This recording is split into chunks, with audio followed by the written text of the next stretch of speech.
Ô, lindo do meu coração, aqui quem fala é Eduardo Luz. Estamos começando mais um episódio do Trilhas do Saber com o Eduardo Luz. E no dia de hoje nós vamos falar sobre a história da educação no Brasil e uma visão panorâmica. Bom, vamos fazer aqui em formato de linha do tempo. Nesse primeiro vídeo aqui nós vamos falar aqui de uma forma panorâmica da educação no período colonial. Muito interessante, muito importante, período que o Brasil ainda era uma colônia da coroa portuguesa. Tá? Então, tudo que nós falarmos aqui, nosso Brasil, nesse momento aqui, nesse recorte histórico que nós vamos fazer, né, que vai de 1500 até 1822, e obviamente, minha gente, o nosso foco aqui é a educação no Brasil. Tá? Então, nós vamos começar a falar dos jesuítas, do apoio aí, né, dessa educação que veio com a pedagogia da Igreja Católica. Né? Lembrando, no período que nós estamos aqui, ó, 1500, a Igreja Católica tinha lançado na Europa a questão das universidades, o trabalho, né, de São Tomás de Aquino e diversos outros pensadores da Igreja Católica. Então, nós estamos falando aqui de uma educação mais clássica, tá? Muito diferente da educação que nós temos nos dias de hoje. E também, né, pessoal que nasceu de 1988 para frente, meu diretor, não sabe como era antigamente, porque com a Constituição de 88, nós tivemos o quê? A Constituição Cidadã. Então, o livre acesso, o acesso para a educação pública. Na Constituição está a educação pública de qualidade, mas a gente sabe que não é essa palavra qualidade a gente não tem, né? Nós não temos no nosso sistema educacional brasileiro, temos números, temos dados, temos análises quantitativas, qualitativas, enfim, sabemos do problema que nós temos na nossa educação. Mas vamos falar sobre a história, né? Vamos falar aí o que nós conseguimos atualmente, fazendo só um recorte aqui, agora não é minha opinião, tá? Fazer um recorte aqui. Nós conseguimos atingir a universalização, né? O acesso à educação. Então, hoje a criança tem como entrar na escola e de forma gratuita. Agora, o grande desafio do Estado brasileiro, e aí independe se é um governo de direita, esquerda, centro, na questão de uma política de governo, mas uma política de Estado, é atingir a educação de qualidade. Sei que não é fácil, eu acredito, tá? Eu acredito na educação, eu acredito nos professores brasileiros e eu acredito no meu país. Né? Independente de quem esteja no poder, independente de ideologia, a ideologia só faz mal, inclusive faz mal para a educação, mas isso é assunto para outro vídeo. Depois nós vamos trazer aí os malefícios da ideologia na educação. Ideologia de tudo quanto é lado, tá, gente? Ideologia não, a ideologia pura e cega, ela faz um mal danado para a educação e para a sociedade. Bom, depois dessa pauladinha em todos os políticos, para eu poder apanhar de todos os lados, né, meu diretor? Para que eu vou apanhar de um lado só, né? Vamos apanhar de todo mundo que sai mais, é mais divertido. Bom, vamos lá, né? Então, nos séculos 16 e 17, a história da educação no Brasil colonial é intrinsecamente ligada à colonização portuguesa e principalmente à educação, à atuação da Igreja Católica, em particular os jesuítas. No entanto, é importante notar que a educação formal era restrita e seletiva, visando a objetivos específicos da coroa portuguesa. Vamos lá, pessoal, vamos lembrar, né? Aqui, nesse período, nesse recorte, entre esses dois séculos aqui, o Brasil pertencia a Portugal. E por obviedades, me desculpa, a educação tinha que ser voltada mesmo para os interesses da coroa portuguesa. Isso era uma questão, era um retrato da época. Você fazia parte daquele país. Então era uma continuidade. Como que era a educação em Portugal? Então nós tínhamos que ter o mesmo modelo, praticamente ser o mesmo sistema. E também, como um dos grandes objetivos de Portugal foi, em toda a sua expansão marítima, um dos objetivos era levar os conceitos da Igreja Católica para os países que ele colonizava. Então, obviamente, a Igreja Católica era muito importante ter uma educação católica, já para instruir, para catequizar. no nosso caso aqui, os índios, né? Também os filhos dos colonos.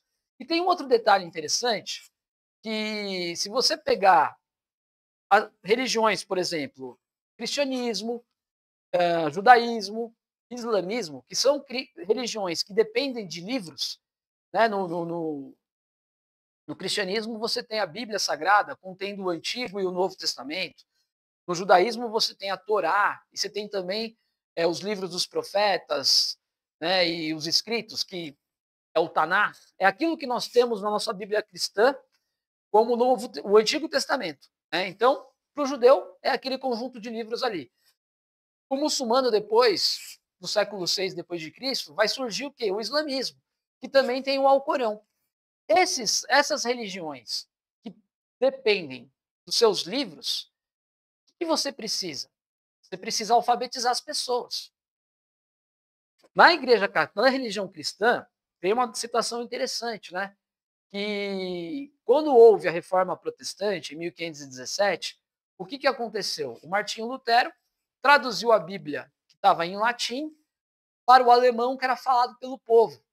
Por quê? Para dar um livre acesso. Porque nós sabemos que, antigamente, só quem tinha acesso à Bíblia eram os teólogos católicos, né? Os padres, bispos, enfim.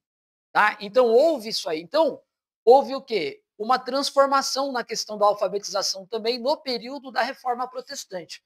Mas isso é outro assunto. Tá? Então, só falei isso aqui para especificar o porquê, né, que os objetivos específicos da coroa e da Igreja Católica. Bom, isso aqui eu já falei, né? Porque no início da colonização a educação formal era praticamente inexistente, óbvio. Né? A educação formal com os princípios europeus, tal, elas não existiam. O português chegou aqui, você tinha aí, você tinha toda a cultura indígena com a sua própria língua, né? Inclusive os portugueses, eles foram aprender a língua dos índios para poder ensinar o português. Isso é muito importante ser mencionado. Tanto que, se procurar na internet, tem um dicionário, né, de Tupi-Guarani português escrito pelo padre José de Anchieta. Tá? Isso aí foi um trabalho muito importante. Você vê, ó, isso aí para chegar no conjunto de coisas que nós temos hoje. Então, o padre José de Anchieta estudou o Tupi-Guarani e desenvolveu um dicionário para poder... Imagina o trabalho que não deu, né, meu povo? Mas foi um trabalho muito importante, um trabalho fundamental para os objetivos dos colonizadores naquele período. Tá? Bom, com a chegada dos jesuítas em 1549, a Companhia de Jesus assumiu um papel central na educação.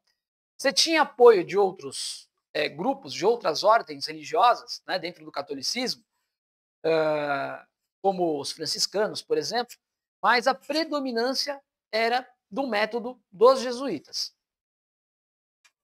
Bom, vamos lá. Características da educação jesuíta. O foco inicial dos jesuítas era a catequese dos povos indígenas. Eles aprenderam as línguas nativas, como falamos anteriormente, e utilizaram métodos como música, o teatro, para difundir a fé cristã. Os aldeamentos jesuítas eram importantes centros de ensino religioso e de introdução a costumes europeus. A educação dos indígenas visava a sua civilização e a integração no sistema colonial, muitas vezes como mão de obra. Tá? Então, na verdade, essa educação ela tinha aí a ideia de introduzir o indígena na fé cristã, né, nos conceitos cristãos, precisava alfabetizar, porque o cristianismo é uma religião que depende basicamente de livro, né, precisa ser alfabetizado. Nós vemos muito em igrejas evangélicas pessoas que se alfabetizaram para ler a Bíblia. Olha que interessante. Né? A religião cumprindo um certo papel na educação. Tem gente que vai entrar com crítica, outro não, outro apoia, mas enfim, isso é uma coisa que acontece. E a gente sabe que a pessoa alfabetizada, ela gera autonomia. Porque imagina, a pessoa vai andar numa cidade como São Paulo, vai pegar um ônibus. Se ela não for alfabetizada, ela não consegue ler o que está escrito no ônibus, para saber para onde ela vai. Então, a alfabetização é fundamental para coisas básicas da vida. Bom, educação da elite colonial. Paralelamente à catequese, os jesuítas também estabeleceram colégios para a educação dos filhos dos colonos portugueses, especialmente da elite. Essa educação era de caráter humanístico-religioso, com base no Ratio Studiorum, o plano pedagógico da Companhia de Jesus. O Ratio Studiorum, ele seguia, né, a questão da educação clássica. Depois nós vamos falar muito sobre isso aqui. Não vou falar sobre isso aqui hoje, tá? Só vamos colocar aqui, ó, que o Ratio Studiorum, ele defendia, né, ele era a filosofia pedagógica da educação clássica. Depois nós vamos falar só sobre educação clássica, o trivium, quadrivium, né, mas hoje não é o nosso foco. O currículo incluía gramática, humanidades, retórica, filosofia e, para aqueles que se preparavam para o sacerdócio, teologia. O objetivo era formar líderes religiosos e letrados, preparando-os para cargos de poder ou para a vida eclesiástica. Tá? Então, é muito interessante em ver essa conexão, né, da educação, da importância que tem a educação para a religião cristã. Tá? Lembrando, vou falar novamente, sem ser alfabetizado, sem conhecer, sem aprender a ler e escrever, fica muito difícil de compreender. Por exemplo, você quer conhecer a vida de Jesus, você vai ter 4 livros, né? Você vai ter lá o Evangelho de Mateus, Marcos, Lucas e João. Como que eu faço para me conectar a esses textos? Eu tenho que aprender a ler. Meio óbvio, né, diretor? Bom, modelo europeu. A educação jesuítica no Brasil seguia os padrões europeus da época, sendo livresca, né, baseada nos livros, acadêmica e aristocrática. Aristocrática por quê? No período aí Idade Média, Idade Antiga, a educação ela era uma questão que ela era proporcionada aos bem-nascidos, aos aristocratas, às elites. Isso é um fato, tá? Valorizava-se o trabalho intelectual em detrimento do manual e a memorização era um método muito utilizado. Esse método de memorização, que depois foi chamado de decoreba, foi muito criticado, né, durante o século XX, por alguns educadores, pela pedagogia crítica, enfim. Né? Vamos falar sobre isso aí mais para frente. Aí, outras ordens religiosas, né? Coloquei aqui o exemplo dos franciscanos, tem os carmelitas também, tá? Mas os jesuítas, eles eram os protagonistas no que se dizia respeito à educação daquele momento, certo? Olha só, também existiam, tá? As aulas avulsas ou aulas régias, que eram aulas particulares, né? Professor, a família mais abastada conseguia ter professor particular. Às vezes, as igrejas também conseguiam oferecer isso aí, tá? Esse tipo de trabalho, que era muito importante, significativo. Aí tinha o ensino doméstico, né? As famílias mais ricas conseguiam contratar professores particulares para educar seus filhos em casa, especialmente as meninas que tinham acesso limitado à educação formal oferecida pelos colégios. Então a gente tinha esse recorte aqui.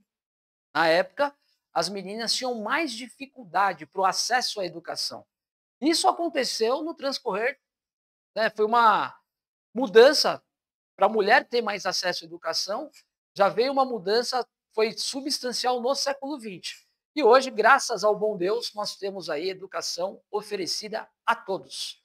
Espero que um dia a gente atinja o momento de ter educação de qualidade, né? A pessoa saber ler, escrever, fazer as operações matemáticas e ter a sua verdadeira autonomia para poder escolher, para poder optar pelas coisas. Bom, reforma pombalina. Aí aqui nós vamos falar sobre a gestão do Marquês de Pombal, que foi secretário de Estado do Reino de Portugal e o secretário de Estado funcionava como um primeiro-ministro, tá? Funcionava como um primeiro-ministro. E aí, o que acontece?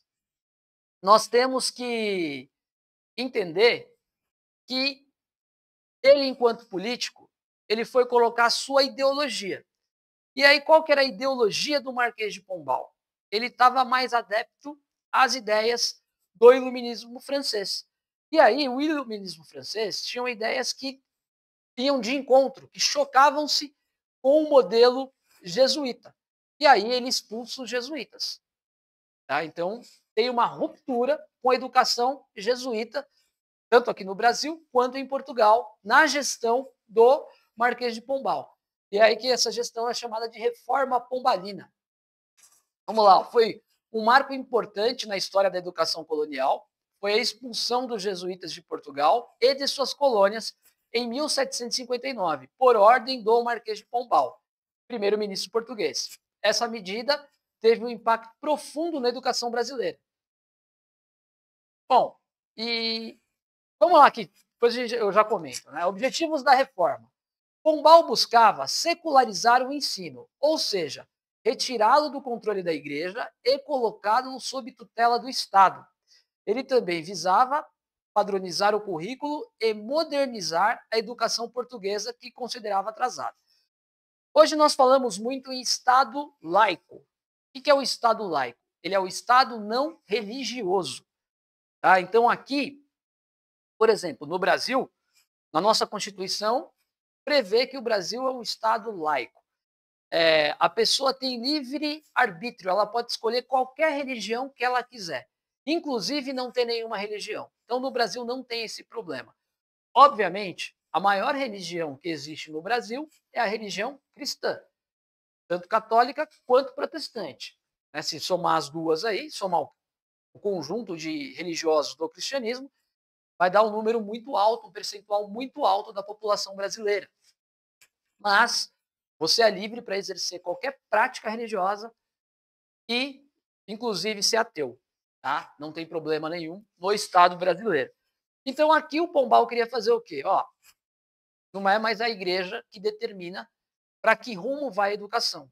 Quem determina isso agora é o Estado. É a coroa, aqui no caso de Portugal. Vamos lá. Teve a criação das aulas régias, né? Em substituição aos colégios jesuítas, foram instituídas as aulas régias, aulas avulsas de matérias como latim, grego, retórica, filosofia e matemática. No entanto, essa mudança gerou um grande vácuo, pois não havia professores em número suficiente, nem estrutura organizada para suprir a demanda. Isso aqui, qualquer reforma vai ter esse problema, porque cá entre nós, não dá para formar professores da noite para o dia. Lembrando que, tirei os professores, tirei o jesuíta, e você tinha aquele sistema estabelecido, com todos os seus problemas, mas também com suas qualidades, e eu tô apresentando uma questão nova. Então, o que eu preciso fazer aqui? Eu preciso trazer professores. Eu preciso formar professores. Né? Então, isso aqui foi um grande desafio da reforma pombalina. Olha só, dificuldades e legado. A reforma pombalina, apesar de suas intenções, foi marcada por grandes desafios. A falta de investimento, falta de professores qualificados e de uma estrutura educacional coesa fez com que o ensino regredisse em muitos aspectos. No entanto, ela representou a primeira tentativa de estatizar a educação no Brasil, lançando as bases para futuras discussões sobre o papel do Estado na formação educacional. Ora, hoje é muito simples, né? Nós olharmos e falar assim, peraí, a educação, como está lá no artigo 205 da Constituição Brasileira, né? A educação é papel do Estado e da família, da sociedade, enfim, é isso. Mas esse foi o primeiro passo para o Estado gerir a educação de alguma forma. Né? Então, foi por meio da reforma do Marquês de Pombal. O pessoal mais tradicionalista acha que foi algo horroroso. O pessoal mais progressista acha que tinha que estatizar mesmo. Então, cada um, seu cada qual, o fato histórico é que isso ocorreu. Então, a nossa preocupação aqui é com a questão histórica. Bom, trouxemos aqui, né, uma visão panorâmica da educação desde 1500 até 1822, que vai de 22 para frente, né, com a nossa independência da coroa, cria-se o Império Brasileiro, né? É o período imperial do Brasil, da coroa brasileira. E aí, no próximo vídeo, nós falaremos sobre a educação imperial. Mas aqui, ó, vamos só para fechar aqui esse assunto. Em resumo, a educação no Brasil colonial foi predominantemente religiosa, elitista e desarticulada, tá certo? Então, foi justamente isso. Religiosa por quê?